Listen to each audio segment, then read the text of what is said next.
21. Published by Cambridge University Press and Assessment 2026.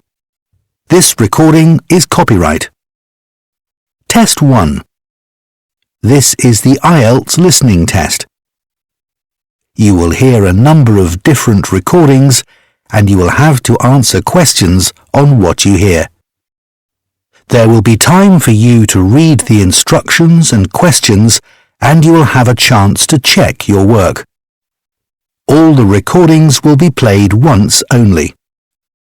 The test is in 4 parts. At the end of the test, you will be given 10 minutes to transfer your answers to an answer sheet. Now turn to Part 1.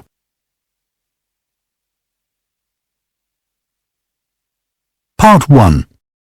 You will hear a man phoning a sailing club to ask about learning to sail. First, you have some time to look at questions 1 to 6.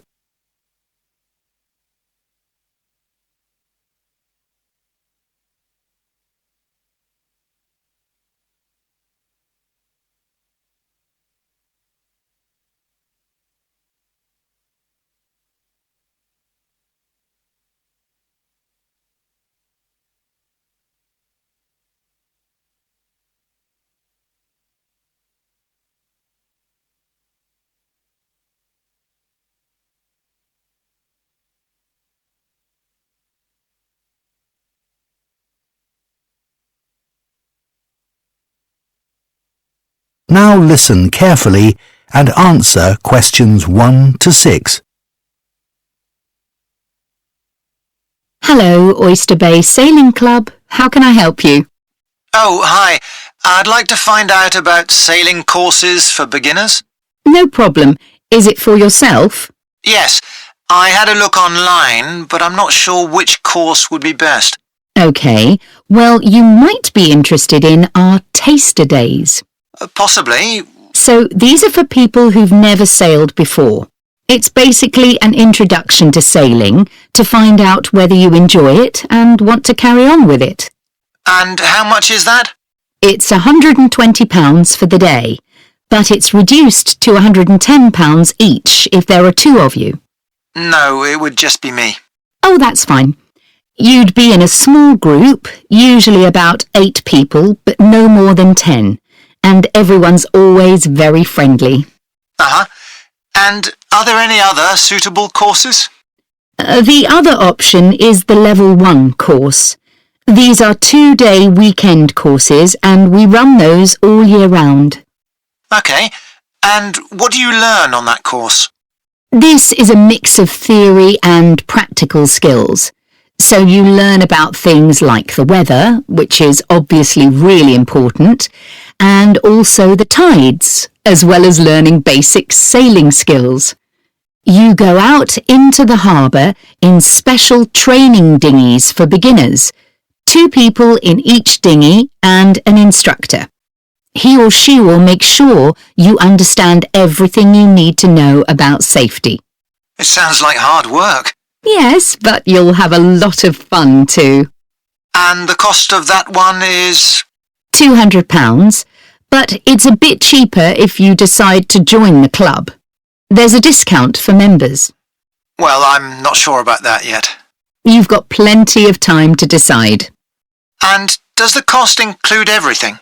Yes, everything's included, and you also get a really good dictionary explaining all the sailing terminology. A lot of people struggle with this at first.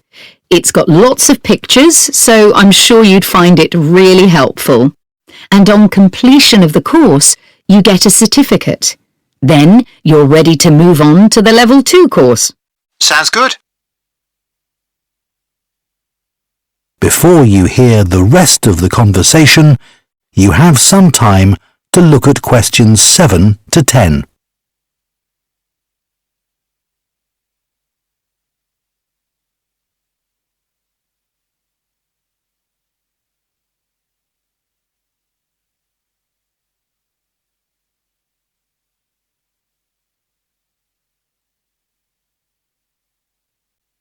Now listen and answer questions 7 to 10. I think that's all the info you need for now. Just a couple of general things. For example, it's really important that you know how to swim. Yes, I'm pretty confident in the water. Great. The other thing I should tell you is that we provide wetsuits and life jackets, but you need to bring swimming trunks and some old trainers. And a towel? Yes, definitely. And you might want to bring your own toiletries, things like shampoo. OK.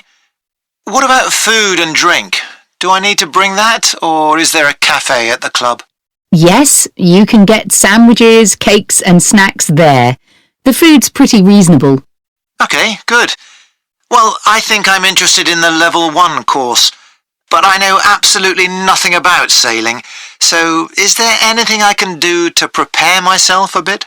I recommend you watch some videos we use for training. They're available online. I can send you the link. They'll give you an idea of what to expect. Perfect, thanks. That would be very helpful. Oh, and just one other thing. I'll be cycling to the club and we'll need somewhere to put valuables. I'm just wondering if there are lockers for people to use? Yes, there are plenty in the changing rooms. Great. OK, well, could you book me onto the... That is the end of Part 1. You now have 1 minute to check your answers to Part 1.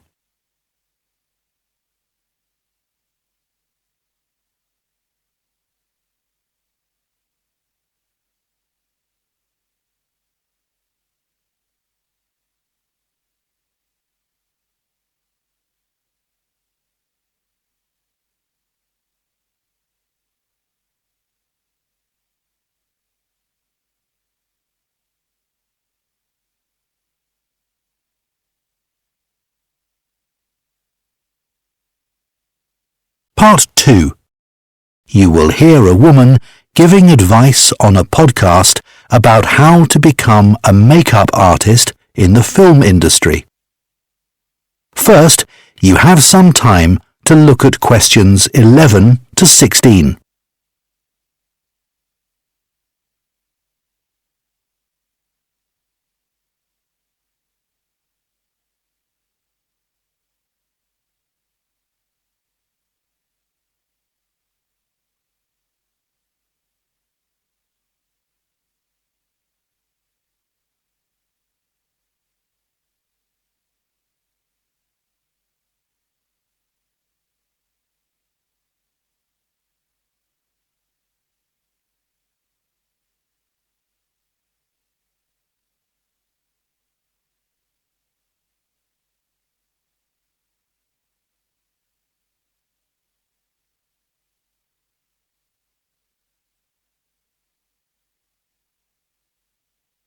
Now listen carefully and answer questions 11 to 16.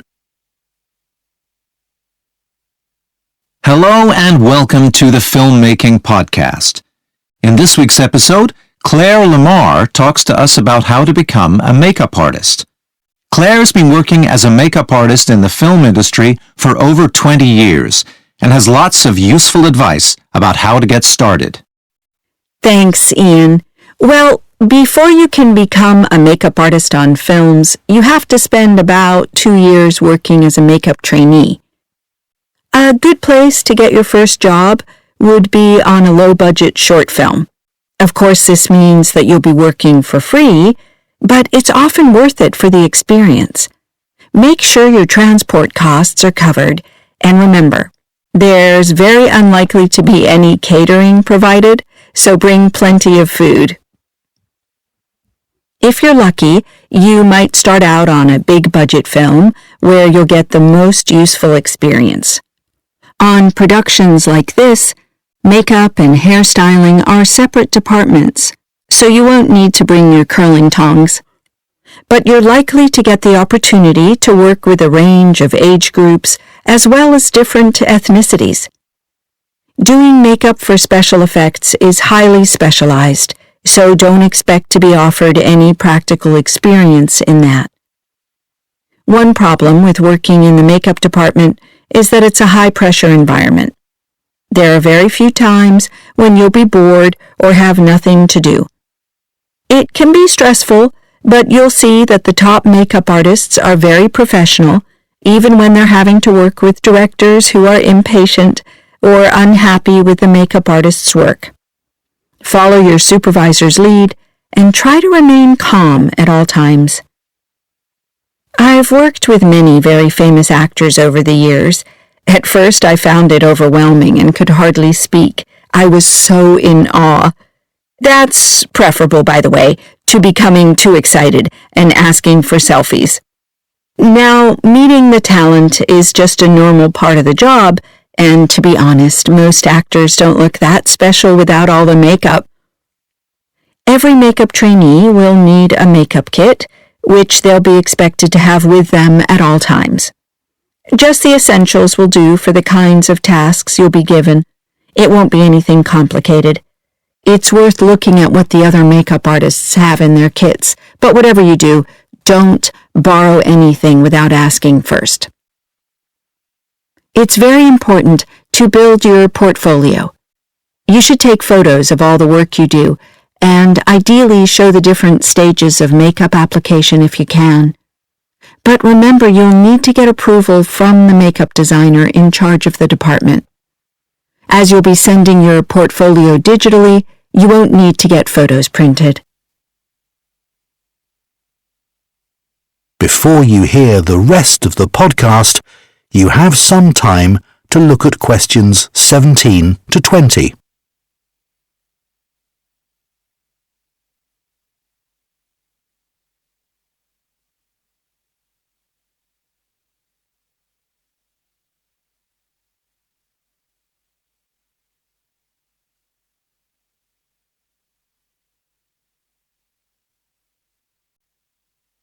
Now listen and answer questions 17 to 20.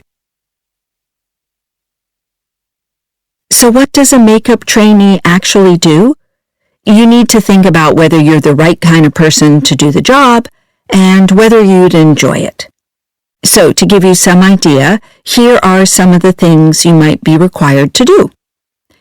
You may be asked to help prep an actor ready for makeup. Some actors will arrive having already cleansed and moisturized their skin. But sometimes you'll need to step in and get this done without wasting any time. Otherwise, the makeup artist will get behind schedule. Trainees play a useful role in continuity. It will be your responsibility to take photos, log them digitally, and print out a hard copy to put in each actor's file. This information needs to be kept in good order, as a reshoot can mean replicating makeup months later. General duties mean doing anything from getting the teas and coffees to putting on a wash. Having a positive attitude and being willing to do whatever is asked of you will help you get your next film job.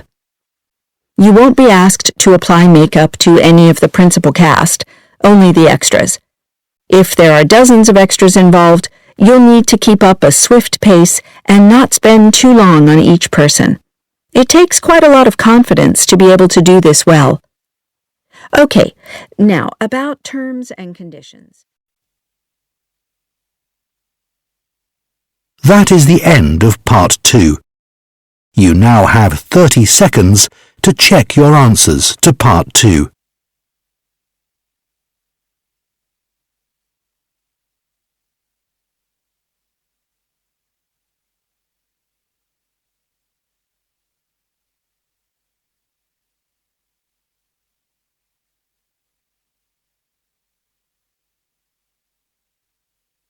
Part 3.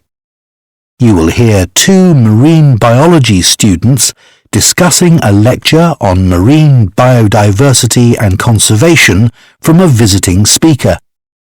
First, you have some time to look at questions 21 to 24.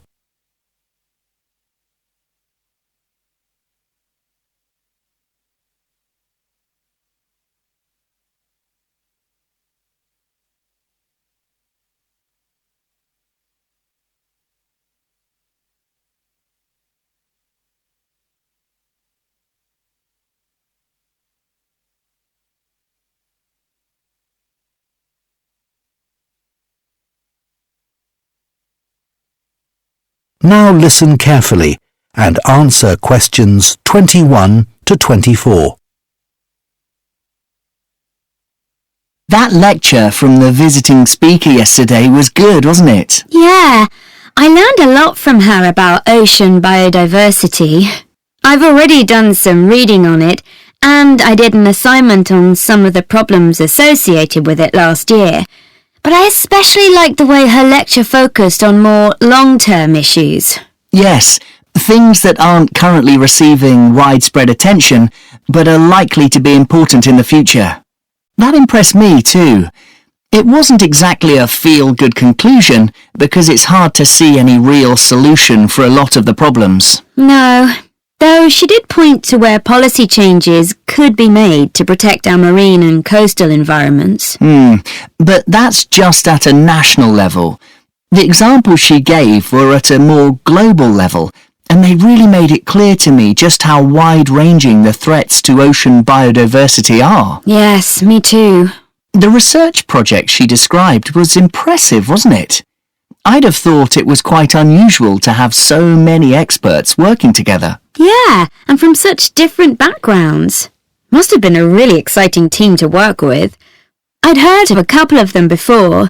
They were involved in research way back in 2009, warning about the dangers of ocean pollution. But now people are much more aware of that, aren't they? I suppose so. Another thing about the research is that the team members came from all around the world. Though I suppose that's not unusual nowadays. Now everyone can work remotely. Right. I like the way she didn't bombard us with figures.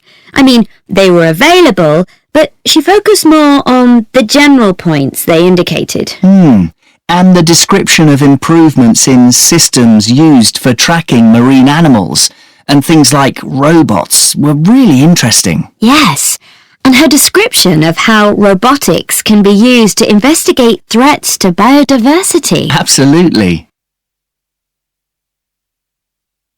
Before you hear the rest of the discussion, you have some time to look at questions 25 to 30.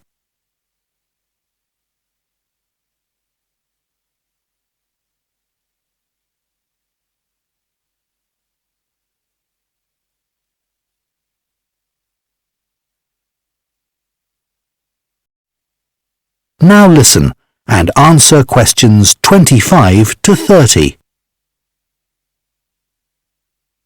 While you're here, can we talk about the list of resources we have to evaluate for the seminar tomorrow? I've had a look at them all, but it's been a bit of a rush. Yeah. What did you think of that article on invasive lionfish? The one claiming they were expanding their habitat throughout the Mediterranean Sea. Well, the writer went on about how dangerous they were in environmental terms, which is probably true, but he didn't really provide much information to explain why. I know what you mean. I watched the documentary on microplastics, at least I started to, but then I found it was made 10 years ago, so I gave up. I watched to the end, but you're right, it was showing its age. People had hardly heard of microplastics then, whereas now everyone knows about them and how dangerous they are. Yeah. Did you listen to the podcast on ocean pollution? I didn't get anything out of it though.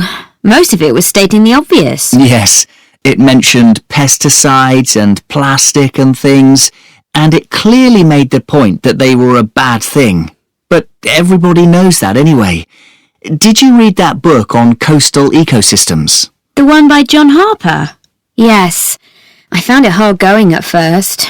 It went into a lot of detail about things like the effects of offshore wind farms and fish farms, but actually, I ended up with a much better understanding of the issues. Yes, I agree, and I thought it was a well-written summary of those.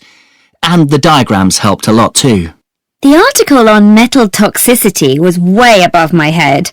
I didn't know anything about how metals from industrial emissions react in the ocean, and I still don't understand it.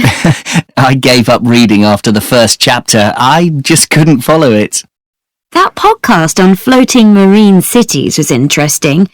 Though it presented a rather one-sided picture, I thought. Yes, it focused on how this would benefit people and ignored the effects on the environment. But anyway, shall we talk about... That is the end of part 3. You now have 30 seconds to check your answers to part 3.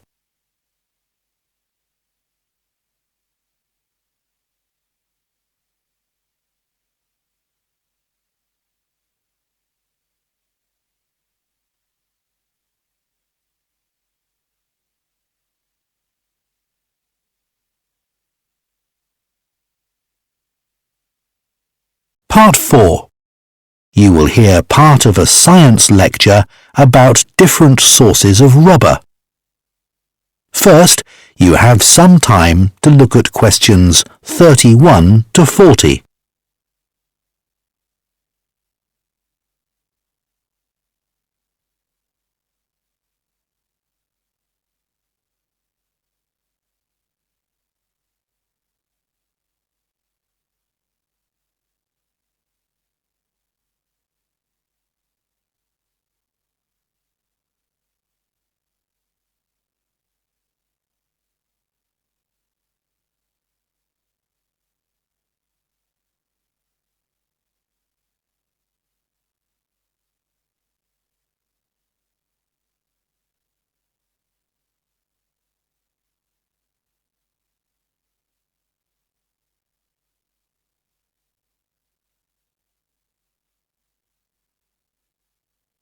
Now listen carefully and answer questions 31 to 40. Much of the world now lives in an industrial civilization, but this has only become possible because we have the necessary natural resources. There are 3 types of natural resource without which industry could not exist. One of these is metal. Without that, we'd have no machines and no transportation. Another is fossil fuels, which we need to power those machines. But there's a third resource that's essential to connect the different parts of a machine together with belts and pipes and shock absorbers, and that is rubber. It's now used in over 40,000 products, from waterproof footwear to surgical gloves. At present, we have 2 types of rubber in common use. One is natural rubber, which nearly all comes from the Pará rubber tree. This was originally native to Brazil, but is now cultivated on plantations in Southeast Asia. Recently, however, concern's been growing that supplies may soon be insufficient for the world's needs. So what exactly is limiting the supply of natural rubber? Well, for one thing, rubber trees don't just spring up overnight. It can take 8 to 10 years for a tree to start producing rubber, so cultivating them's a slow process. And this leads to another problem. With most crops, farmers don't have to think very far ahead, so they can easily change what crop they produce or how much of a crop they produce if they find the demand for that crop is rising or falling. But if you have to plant 8 or 10 years ahead, that's much harder. And also, the rubber tree is very choosy about where it grows. It needs the right temperature, the right amount of rainfall, and the right altitude, not too high and not too low. The result is that it can't be grown in the northern or southern parts of the globe, only around the equator. Another problem is that the rubber is basically extracted in the same way as it's been done for hundreds of years, and that's by hand, by making small cuts in the trunk of the tree and putting a little cup there to catch the latex, as the rubber is called. It's very labour-intensive. And it's not just the initial production that's limiting supplies. With other resources, such as water and glass, when we've finished using them, we can recycle them. But although this is also possible with rubber, it's very difficult, so that also reduces the amount we have available.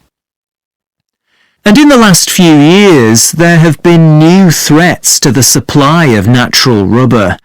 One problem is linked to the fact that nearly all the rubber trees in Southeast Asia are descended from just a small number of seeds brought from Brazil in the 19th century. This means that there's very little genetic diversity among the trees, which in turn makes them very vulnerable to disease. The most dangerous threat is a fungus, which destroyed large numbers of rubber trees in Brazil, and which could cause devastation to plantations worldwide. Another problem is that farmers in Southeast Asia are increasingly turning to the cultivation of palm oil, which is easier and more profitable for them. And finally, in recent years, Southeast Asia, like other parts of the world, has been repeatedly hit by extreme types of weather, and this looks likely to continue in the future.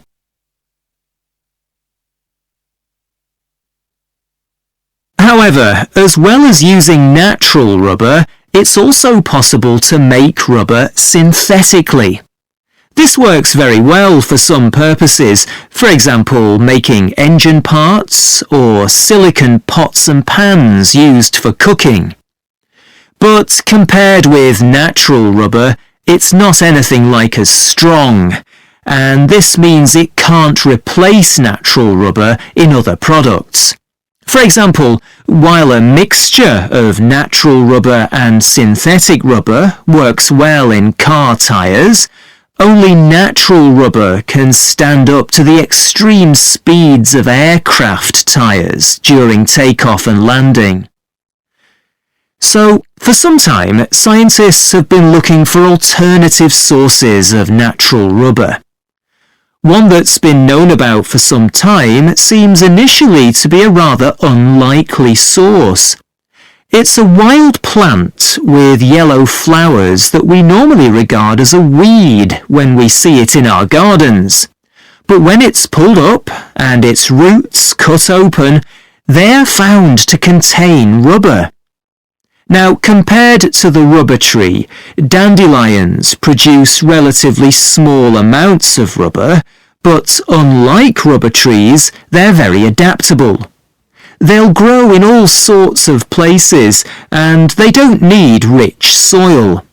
So at present, there are several projects underway investigating the possibility of using dandelions as a source of rubber. Another possibility is a desert shrub grown in Mexico and Texas, which is also... That is the end of part 4. You now have 1 minute to check your answers to part 4.